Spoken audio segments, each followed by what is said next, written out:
Hello and welcome to another edition of RU News. I'm Darius Stewart. And I'm Abby Higginbotham. We're here to bring you news from around campus and Kansas City every Tuesday. This week, we dive into our third and final installment of our 3-week piece on SGA. We sat down to discuss what the executive branch is up to and talked to SGA President Justice Horn to learn more. The role of the president is really kind of the out-facing role of Student Government Association. There's no power of actually bills and referendums, but really what the role of the president is kind of seeing the needs and concerns of all students and really making that's the importance of the State of the Union as well as sending out the agenda and what we feel that is the most important thing. So obviously what came out of that is counseling services, and that's kind of what we do. But also my role is to veto and or pass any bills that are given to me from the PR committee, Senate resolutions, or even the Senate overall. The importance of students going to the town hall meetings is that's an opportunity, because I think there's a common misconception. We're not on any high horse or any high hill. We were elected, and we're elected for you. And that's the importance of an elected official, but then also democracy, that the opportunity for you to come and question us, challenge us, and even change our direction.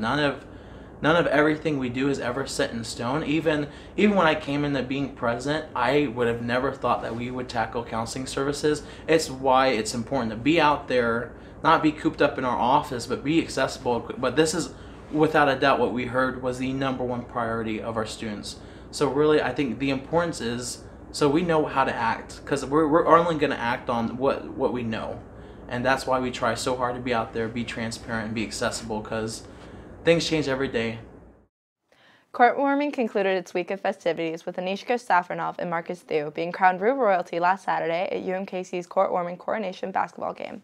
The week was filled with such events as a magician, bubble soccer tournament, and Yell Like Hell talent show. As always, RU News was on the scene. So basically, courtwarming is UMKC's way to basically show off our pride. We know as a community school that sometimes pride can be a little dreary at times. A lot of students like to go to class and then go home, but we really want to bring out that school spirit and show that we got fight, that we are RUs and we are proud of everything that our school has to offer. So courtwarming is basically a organization challenge, so to speak. And each org has a representative that runs during courtwarming. And at the end of our final event, we crown our courtwarming, or RU royalty is what we call them. And yeah, so basically as RU royalty, you are known as like a prideful and impactful member of the UMKC community. So that's pretty much how we look at it. And we have events going all week. We get a bunch of commuters and grad students to come to our events. They just like to choose the certain events that I guess fit their style, or fit the events that just fit with their schedule.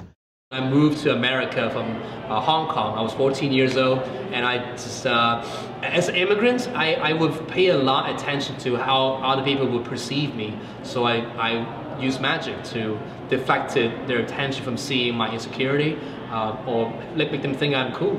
So that's how I got started again. Believe it or not, before I wanted to be a magician, I actually wanted to be an inspirational speaker. I saw one in high school, and it made a deep impact in my life.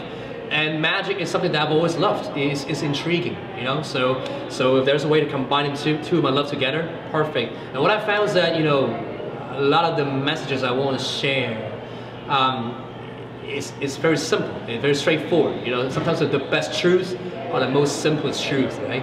But to share that message, you gotta have something that grabs people's attention. It's about how you deliver it. And I think magic creates an intrigue in people. And it's an interesting art, you know? And I think it's a good way to express a message that you don't expect, you know, so. UMKC Homes is in some hot water over reports concerning a multitude of maintenance issues from the students that inhabit them. Reports range from water damage, broken appliances, heating issues, to rodent infestations. Even performing a Google search yields negative results, such as a 1.9 star rating.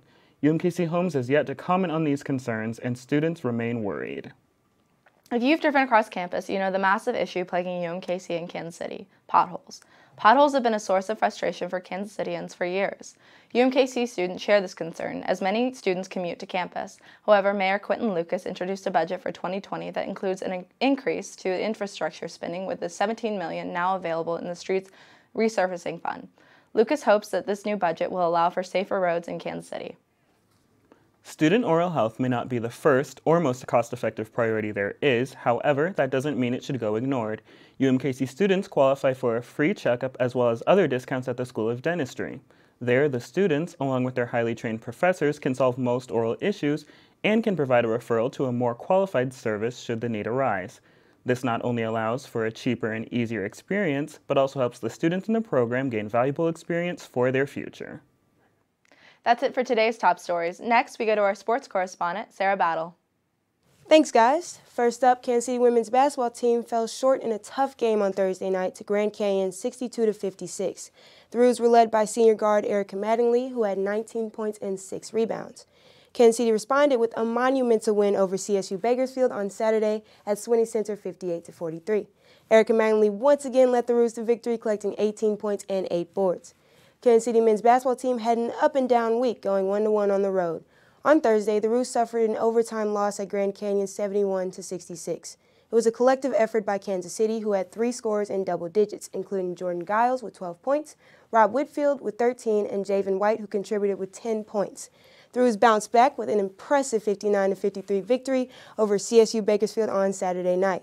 Guard Brandon McKissick had a very efficient night shooting the ball. McKissick shot 8 out of 9 from the field and finished the game with 20 points.